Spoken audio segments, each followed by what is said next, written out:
Dia, yakni Allah, mengangkatmu daripada zikir dengan kelalaian menuju zikir dengan kesedaran. Langkah pertama. Dan mengangkatmu daripada zikir dengan kesedaran menuju zikir penuh kehadiran. 2. Dan mengangkatmu daripada zikir menuju penuh kehadiran menuju zikir penuh hilang keterkaitan kecuali dengannya. 3. Dan perkara ini tidak berat bagi Allah, yakni untuk memberikan kepada seseorang 3 peringkat tadi. Zikir sedar, zikir hadir, zikir hilang daripada selain Allah Subhanahu wa taala. Kedudukan ini kita dalam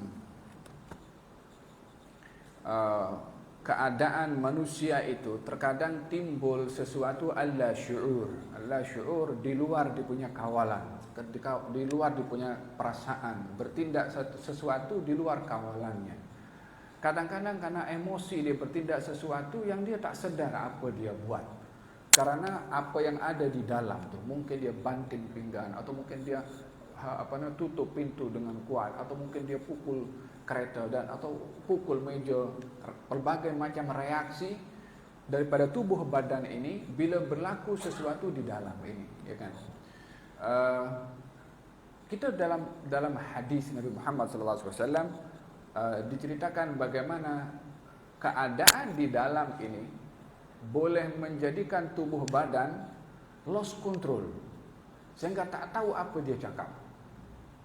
Dalam hadis Nabi Muhammad SAW diceritakan perumpamaan orang itu yang bertaubat kepada Allah. Katanya Allah itu gembira dengan taubatnya seorang hamba lebih daripada gembiranya seorang hamba yang bermusafir di dalam tengah-tengah safar di padang pasir. Dia rehat dan tidur, lalu onta yang ada di atas onta itu bekal makan dan minumnya, ontanya itu jalan, yakni terlepas ikatannya, jalan dan hilang. Jadi orang itu ketika bangkit nampak ontanya tiada, maka dia pun sudah putus asa dan sudah yakin dirinya akan binasa.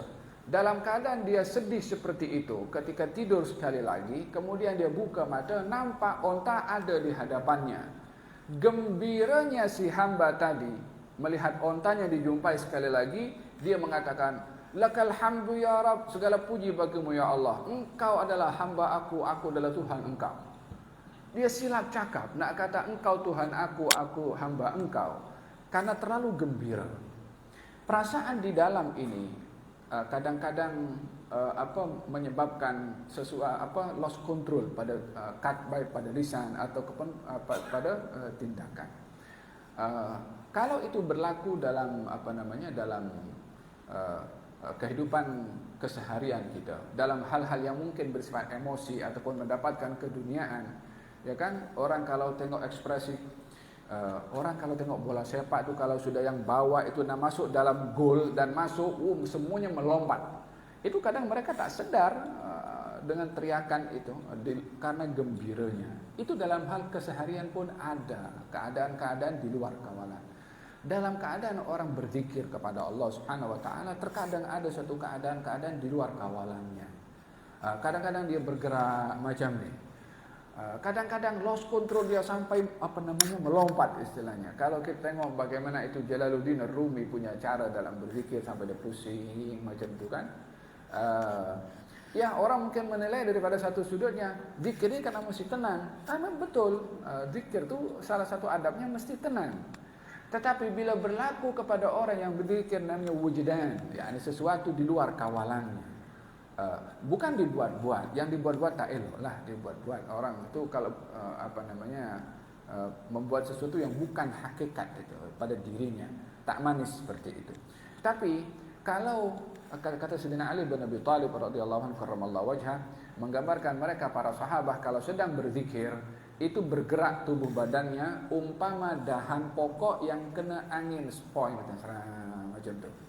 Bergerak sedikit-sedikit. Kadang-kadang ada yang di luar kawalan sampai melompat. Yang kalau keadaan seperti itu, yang sampai melompat itu, yang dikatakan zikir menari istilahnya, ya kan? uh, bila itu di luar kawalan, bila itu dia tak dapat kawal dirinya, dia bukan merupakan satu kesalahan yang besar. Karena kalau tadi orang mengatakan engkau Tuhan aku, engkau adalah hamba aku Tuhan engkau, itu kalau dikatakan dengan sedar boleh jadi kufur. Dia mengatakan engkau adalah hamba aku, tapi karena di luar kawalan, karena terlalu gembira, so kata-kata ini tak dikira dalam syarak.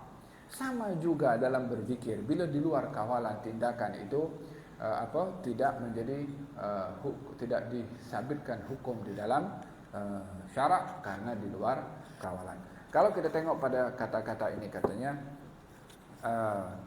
semoga, yakni seorang itu kalau membiasakan berzikir hatta dalam keadaan lalai, maka semoga zikir dengan lalai tadi boleh membawa dia dengan zikir dalam keadaan sedar. Yang dalam keadaan sedar maksudnya tidak lagi lalai. Bila dalam keadaan sedar, maka akan diangkat lagi oleh dalam keadaan khusyuk atau dalam keadaan hadir. Yakni berzikir dalam keadaan sedar, berzikir sambil menghayati makna.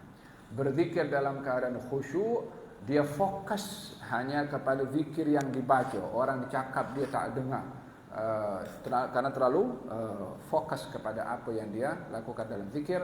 Dan yang terakhir adalah zikir diangkat kepada dia hilang keterkaitan dengan selain Allah. Khalas, dia masuk dalam lautan ma'rifah kepada Allah Subhanahu wa taala. Dan ini sukar untuk digambarkan, sebab ialah yang pertama kita tak sampai kepada makam tu, nak explain pun macam mana juga, ya kan.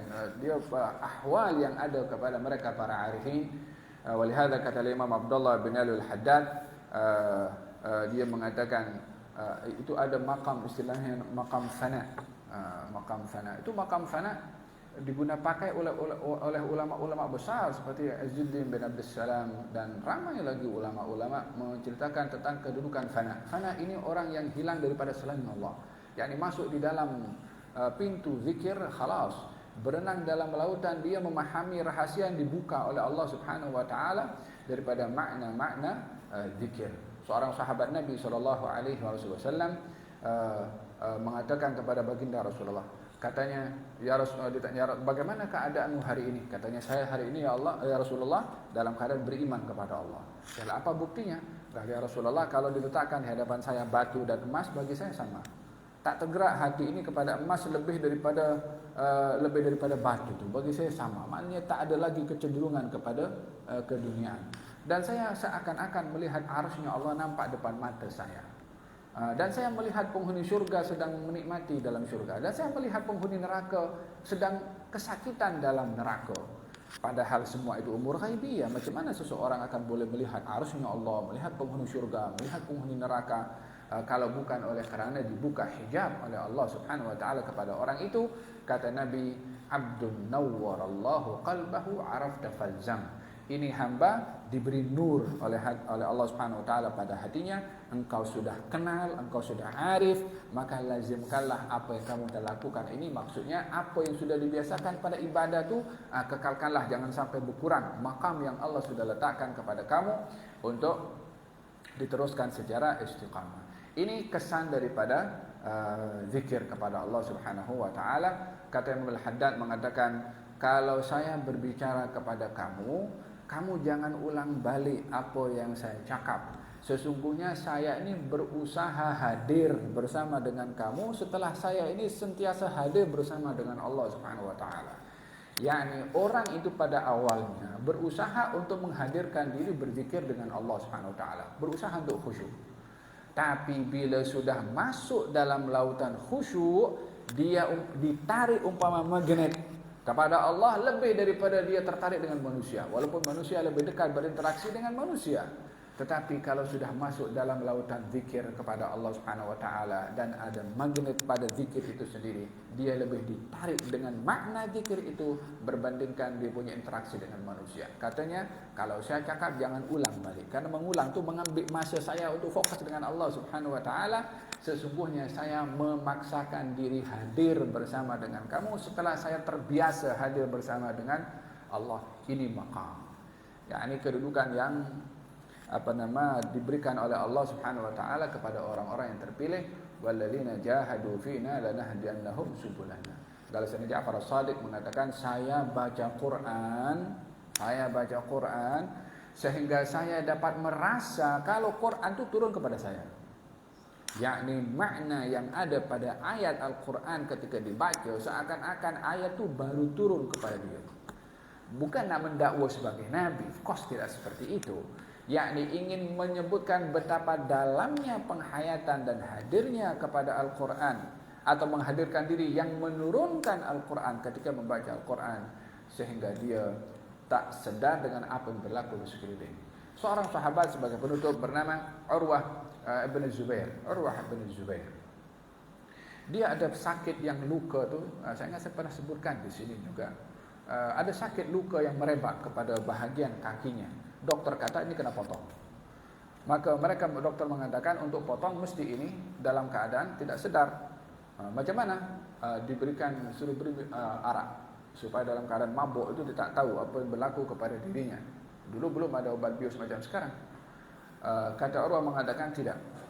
Untuk tidak disedarkan diri dengan minum arak, dan ini adalah hukumnya haram, walaupun dalam hukum istilahnya kalau dalam keadaan darurat, darurat tutubihul mahdurat, yang haram itu boleh, darurat itu boleh menghalalkan yang haram. Urwah mengatakan tidak, aku tak akan melakukan untuk minum arak untuk tidak disedarkan diri, tapi biarkan aku masuk dalam salat. Kalau masuk dia dalam salat, dioperate, dipotong kakinya, dia tak sedar dipotong. Sejarah menceritakan demikian. Dan ini bukan berlaku kepada seorang, berlaku kepada ramai orang daripada kalangan sahabat Nabi SAW. Siapa itu? Usaid ibn Hudhair. Salat malam terkena panah itu 3 kali pada anggota badannya yang bukan kepada anggota yang boleh mematikan. Dia teruskan salatnya. Panah kena, katanya aku ditugaskan oleh Nabi sebagai pengawal. Dan dia sambil menjaga malam tu di atas lereng bukit atau di atas bukit, dia sambil memantau keadaan sekeliling sambil salat macam tu, sambil memantau. Ada seorang tu menyelinap menghunuskan panah untuk membunuh kepada Usaid ibn Hudhair supaya dia boleh menyelinap dan membunuh kepada baginda Rasulullah. Maka ketika dihunuskan panah kali pertama kena kepada anggota badannya tetapi tidak mematikan. Kali yang kedua sampai 3. Katanya setelah 3 ini baru saya percepat sholat. Apa sebabnya? Saya teringat kalau saya ditugaskan oleh Nabi sebagai penjaga, sebagai pengawal. Kalau bukan oleh karena tugas tu, saya teruskan sholat tu total dibaca surat Al-Kahfi. Saya teruskan baca hatta panah terakhir akan menghabiskan nyawa saya. Tapi karena teringat khawatir tidak menjalankan perintah Nabi sebagai pengawal, sebagai petugas, maka saya percepat sholat dan saya kejutkan saya punya kawan. Ada orang sudah nak masuk tu. Yakni 3 kali kena kepada tubuh badannya, dia masih meneruskan dalam sholat. Mana rasa sakit pada waktu itu? Kalau nak diukur dengan kita punya keadaan, kos kita tak sama keadaan seperti ini. Kemudian kata siapa? Kata Urwah, biarkan saya masuk dalam solat dan potonglah saya punya kaki. Maka masuk dalam solat, dipotong dia punya kaki sampai selesai daripada solat, operation pun sudah selesai.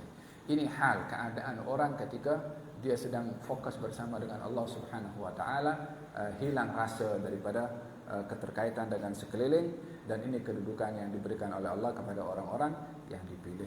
Moga-moga Allah Subhanahu Wa Taala anugerahkan kepada kita berzikir hatta dalam keadaan lalai, dan Allah bimbing kita untuk berusaha untuk khusyuk dalam berzikir, untuk hadir dalam berzikir, untuk sedar dalam berzikir, sehingga dengan zikir yang awalnya lalai diangkat oleh Allah dengan zikir dalam keadaan sedar, daripada zikir sedar kepada zikir dalam keadaan hadir diangkat oleh Allah sampai kepada keadaan hilang daripada selain Allah Subhanahu Wa Taala.